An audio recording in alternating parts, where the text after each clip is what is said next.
Hello, Steve White, Steve Arts 89. Well, I've just had another horrible experience with Australia Post and another service I hadn't used before called Sherpa. Basically, I had a parcel supposed to be delivered to a parcel locker by Australia Post. They didn't. They sent it to one of their post shops, and they expected me to pick it up. Now, they've got their own parcel lockers, but they wouldn't deliver it to their own parcel lockers. No reason. So as far as I could tell from the measurements, it would fit. There wasn't an issue, but they just wouldn't do it because they don't seem to see their job as actually delivering parcels to addresses. They just seem to see their job as basically having you come and pick up the items from the post offices. Basically, they just leave cards or they send stuff to the post offices, and they seem to see our job to do the work, that we come and get the items, not that they actually deliver them. So that was upsetting and disappointing, and I didn't know what to do about that because I couldn't go there 9 to 5 Monday to Friday to pick it up. So I thought I'm going to have to get someone else to do it. And I looked around and there were couriers, but none of them would do it. They all worked for businesses with accounts and high volume. The only people who would do an individual job were wanting to charge $250 to $370. That was ridiculous. Now, I found a company called Sherpa that actually did do that sort of thing, but unfortunately their system was flawed. They didn't send the instructions in the booking through to the driver, so when someone did accept my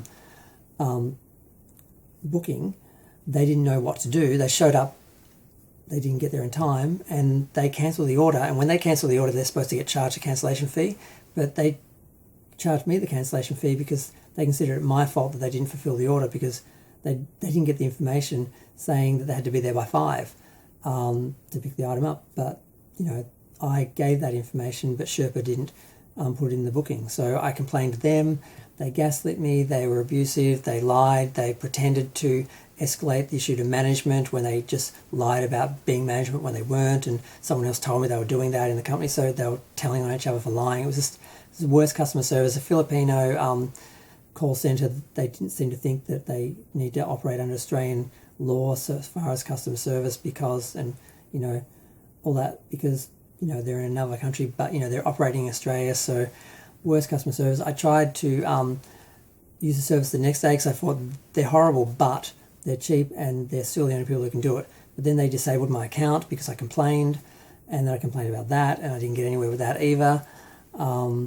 So I ended up just calling just anyone. I called a local organisation that I didn't have a video about because that went terribly wrong. They weren't actually a business. I just asked, just as a person to person, could you do this maybe to help me? That went terribly wrong. And I ended up just calling handymen.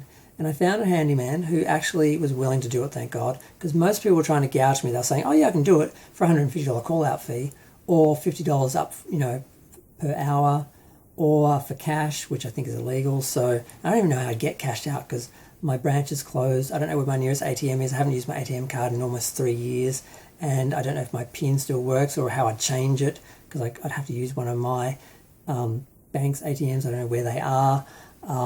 So I have no idea how I'd get cash if I actually needed it for something legitimate, but I wasn't going to do that anyway.